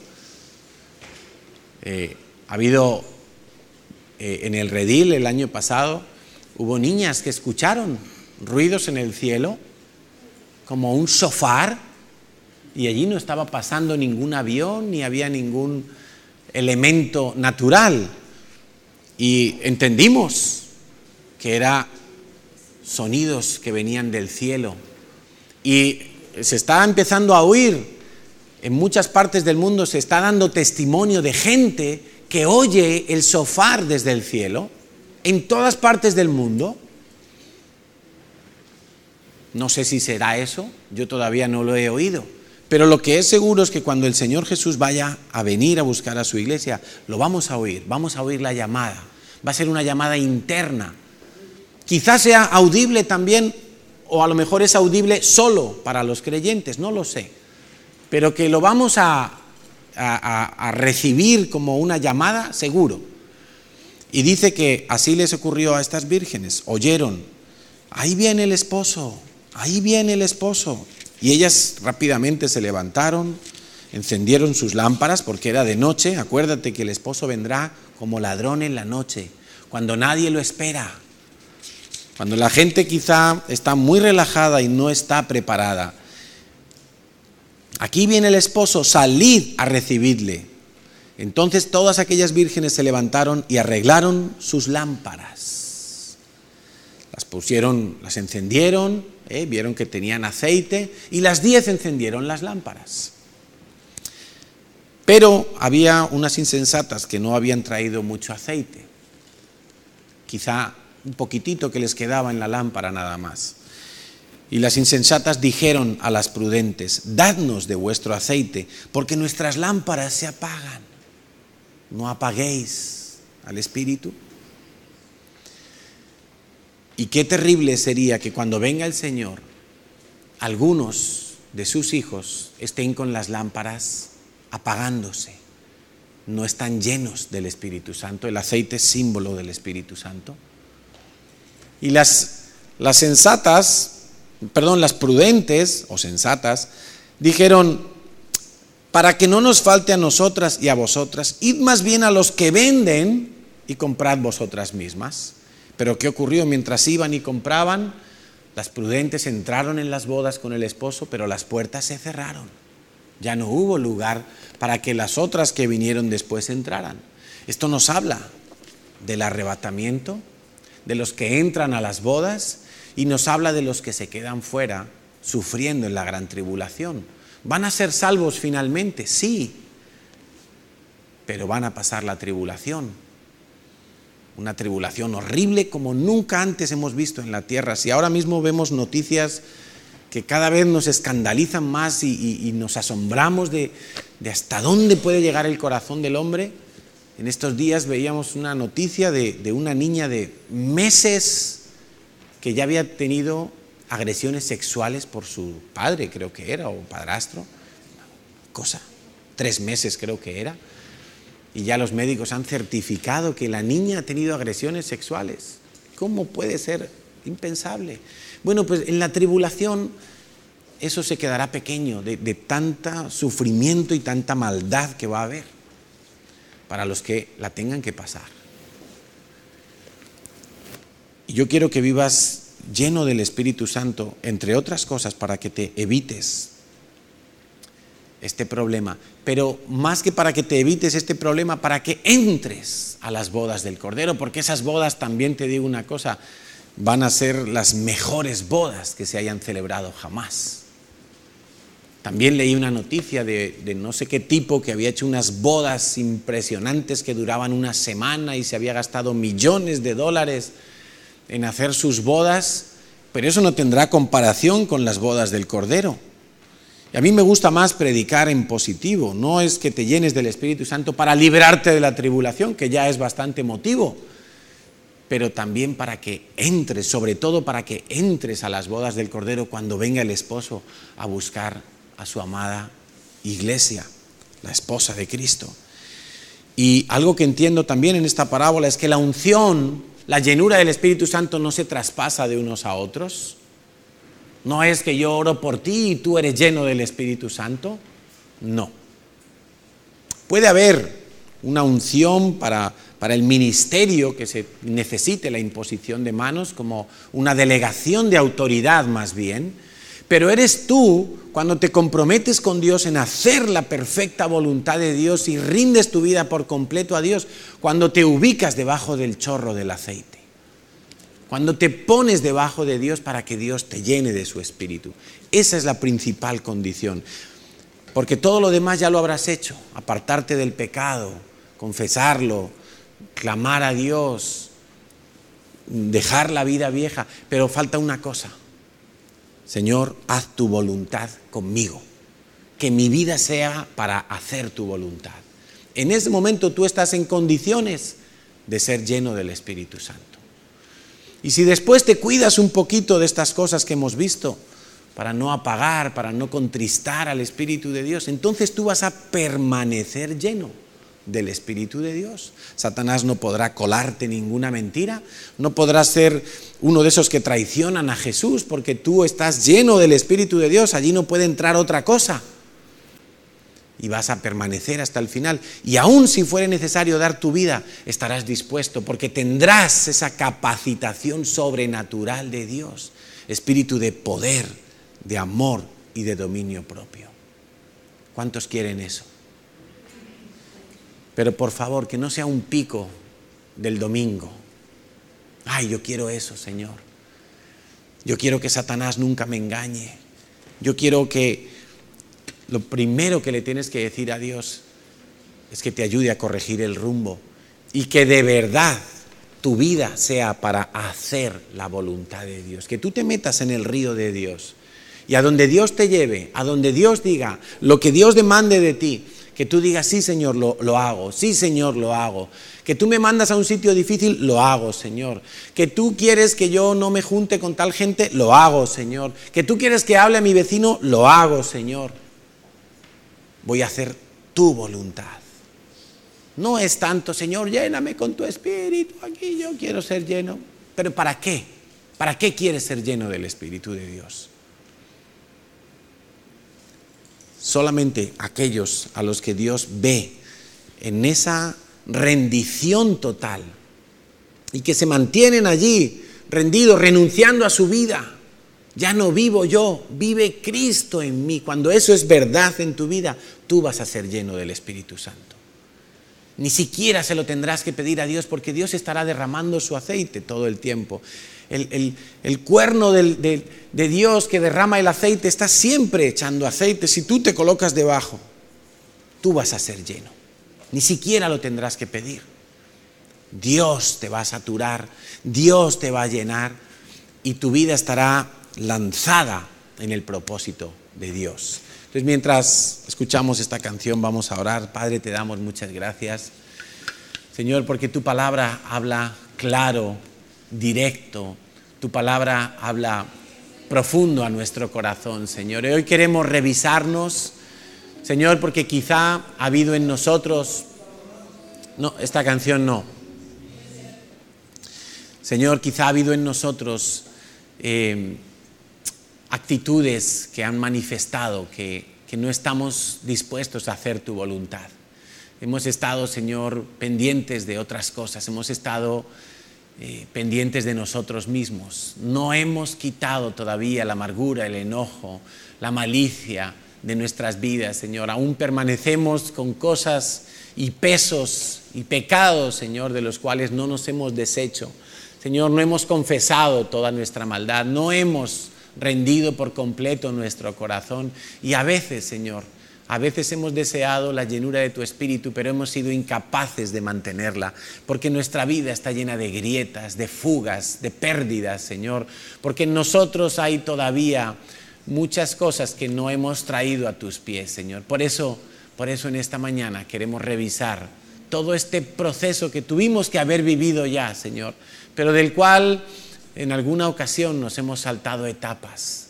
Señor, hemos querido lo bueno de tu palabra, pero no hemos querido renunciar a lo malo de nuestra naturaleza pecaminosa.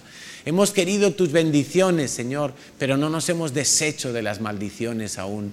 Señor, hemos querido pedirte cosas, pero no hemos querido entregar cosas. Por eso, Señor, hoy revisamos nuestra vida delante de ti, Señor, para pedirte que nos ayudes, para que podamos entender que la lámpara de tu palabra necesita el aceite de tu Espíritu Santo para poder entender todas las cosas, para poder entender en qué punto estamos, qué tiempo estamos viviendo como hijos tuyos, qué tiempo profético, Señor, estás tú queriendo mostrar a nuestro corazón. Hoy, Señor, renunciamos a toda manera pasada de vivir, esa manera pasada donde el pecado reinaba en nosotros. Esa manera pasada donde lo malo abundaba, Señor. Donde la palabrería era la nota de nuestra boca, Señor. Donde mentíamos, incluso mentimos al Espíritu Santo, haciendo cosas y pretendiendo ocultar cosas delante de tus ojos, Dios. Hoy clamamos, Señor, clamamos y los que aquí estén dispuestos, Señor, atiende a su clamor de aquellos que quieren hacer tu voluntad. De aquellos que quieren rendirse por completo delante de ti. Aquellos que no lo dicen con la boca pequeña, sino con el corazón ensanchado, Señor. Para que tú obres en sus vidas. Para que tú los llenes con tu Santo Espíritu, Señor. Espíritu de poder. Espíritu de amor. Espíritu de dominio propio. Señor, entendemos que hoy tú nos llamas a velar y a orar. Señor, entendemos que hoy tú nos estás llamando a guardarnos para ti, a velar porque vienen tiempos difíciles, tiempos de prueba, tiempos donde algunos serán zarandeados, tiempos donde el diablo querrá engañar y dar zarpazos y devorar a los que estén descuidados, a los que se hayan cabeceado y dormido. Señor, pero hoy queremos sobre nuestras rodillas, Señor, postrarnos delante de ti y clamar, Señor, para que tu voluntad sea cumplida a través de nuestras vidas. Señor, muchos aquí te han dicho, cuenta conmigo. Muchos aquí te dijeron un día, yo iré, yo haré lo que tú me digas, Señor. Pero cuando tú les has llamado, estaban dormidos. No escucharon, Señor. No atendieron a tu voz porque ni siquiera pudieron oír. Señor, y hoy entendemos por tu palabra que tú nos llamas a permanecer velando, a permanecer orando. Y yo te doy gracias, Señor, por cada uno de los que se levantan de madrugada. Señor, porque hacen a esta iglesia más fuerte. Señor, te doy gracias por cada uno de los que vienen a los devocionales, a la intercesión, a las vigilias. Cada uno de los que se congrega fielmente, Señor, porque hacen a esta iglesia más fuerte, porque hacen a tu esposa más fuerte, más preparada, más capacitada, Señor, para esperar tu venida. Señor, no sabemos si tú vendrás en este septiembre, el 14, el 15, Señor. Pero una cosa te digo, Señor, yo te voy a estar esperando. Yo voy a guardarme para ti, Señor. Yo no quiero, Señor, que el diablo me engañe. No quiero que el diablo introduzca mentiras en mi corazón, como hizo Judas, que te traicionó, como hizo Ananías y Zafira, que te robaban de tu gloria, Señor, robaban de lo que era para ti y para tus planes. Señor, yo quiero mantenerme lleno de tu Espíritu. Y cuando tú vengas, Señor, me halles velando. Cuando tú vengas, me halles con fe. Cuando tú vengas, me halles haciendo vallados, Señor, haciendo tu voluntad. No siendo un oidor olvidadizo, sino un hacedor de tu palabra, lleno de tu Espíritu para poder hacer lo que dice tu palabra, Señor. Gracias, Dios. Redarguye, reprende, exhorta, Señor, a los que se han dormido. Y yo te pido, Señor, que tú mismo los despiertes, para que escuchen el shofar, para que escuchen tu llamada. Señor, para que no sean sorprendidos por el ladrón, para que no sean desprevenidos en el cuidado de sus corazones.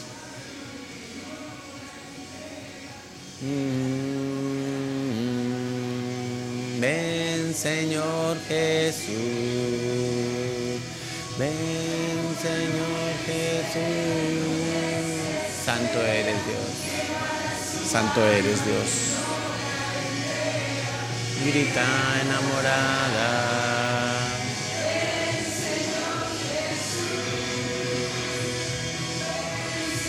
Ven, Señor Jesús. Ven, Señor. Ven, Jesús. Ven, Jesús. Queremos estar en las bodas, Señor. Queremos estar en esas bodas reales, en esas bodas maravillosas, donde por fin seremos desposados con nuestro amado y te veremos cara a cara, Señor, y veremos tu gloria y veremos tu hermosura, veremos toda tu grandeza, entenderemos por fin todas las cosas, Señor, todas las preguntas quedarán respondidas, todas las inquietudes quedarán solventadas, Señor. Señor, tú nos estás llamando ahora, en este tiempo, a orar y velar. Como tú le dijiste a tus discípulos, Jesús, que era el tiempo de velar y orar para no entrar en tentación. Señor, perdónanos cuando no hemos sido sensibles para orar y velar. Perdónanos cuando no hemos sido sensibles para atender a tu llamado, Señor. Este es el tiempo de orar, te dice el Señor. Este es el tiempo. Estamos en el tiempo de orar, en el tiempo de velar, no en el tiempo de relajarnos, no en el tiempo de bajar la guardia. Este es el tiempo para orar y para velar.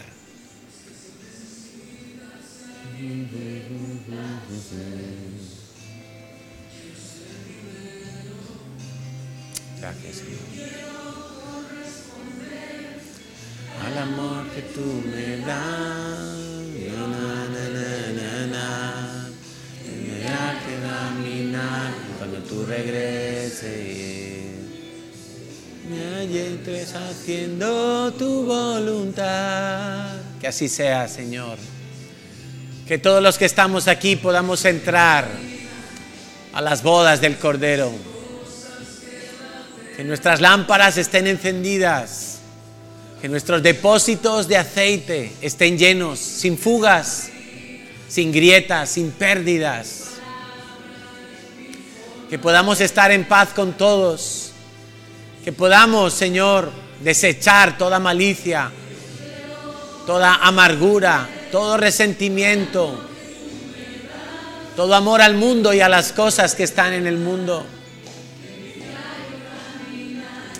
Que podamos orar sin cesar, Señor. Así sea, Señor. Que así sea, Señor. La la la la la la la la la la la la la la la la la la. Sí, Señor. Amado Dios,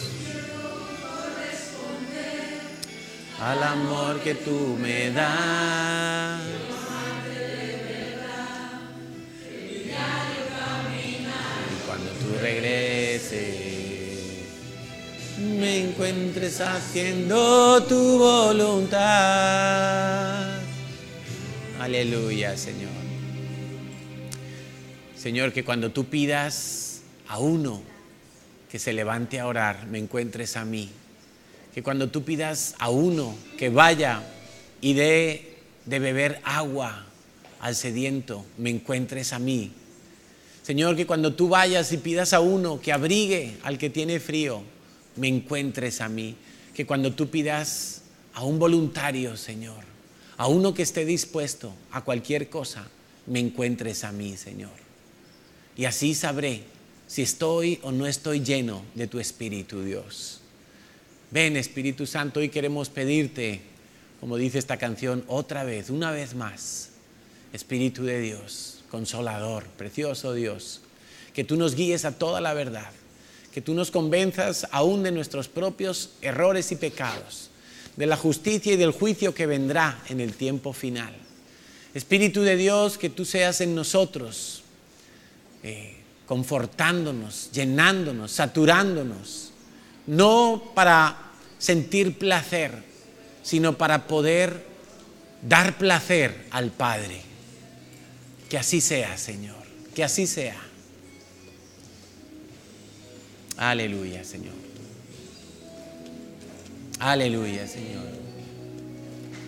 Te deseo, camina junto a mí.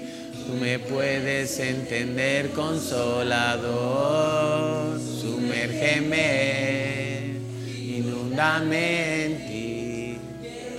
Aleluya. Espíritu de Dios.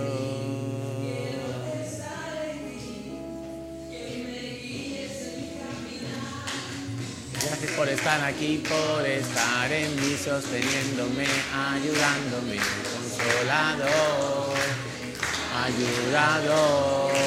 Gracias por estar aquí, por estar en mí, sosteniéndome, ayudándome, Consolador, ayudador.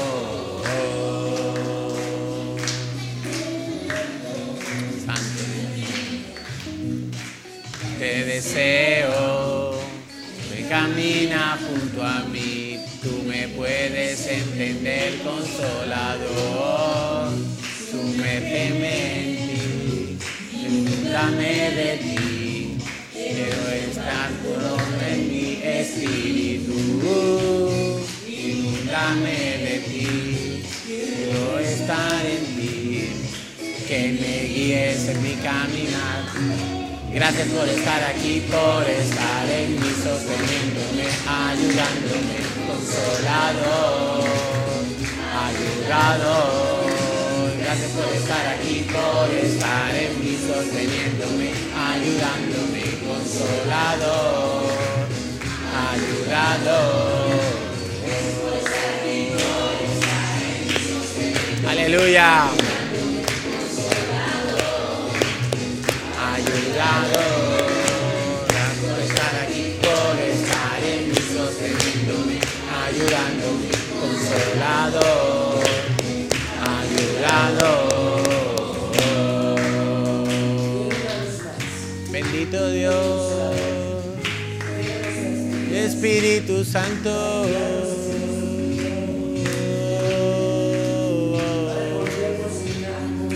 Aleluya.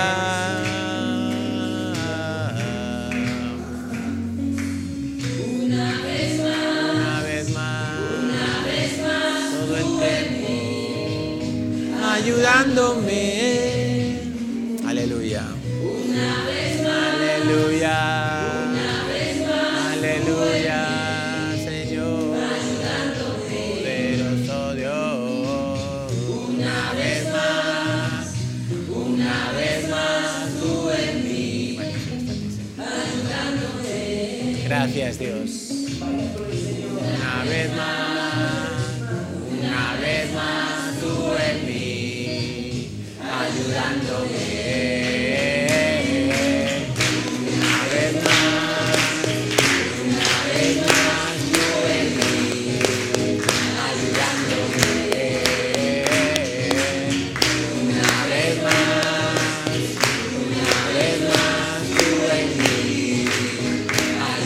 ayudándome, una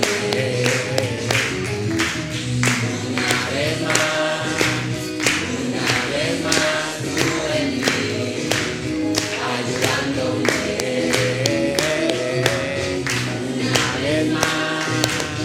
una vez más, tú en mí, ayudándome.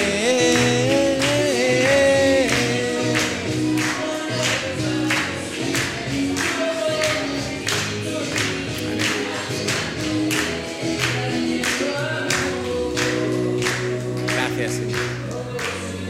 Gracias, Señor. Tú en mi Señor. Una vez más, tú en mi Señor. Que se haga tu voluntad, Señor, en nuestras vidas. Que se haga tu perfecta voluntad, Señor. que tú puedas contar con nosotros siempre que lo requieras, Señor. Que nuestras vidas estén preparadas, dispuestas, Señor, para toda buena obra que tú quieras realizar, Señor. Te lo pedimos, Padre, en el nombre de Jesucristo, a quien esperamos desde los cielos. A Él sea toda la gloria y todo el honor por los siglos de los siglos. Amén y amén.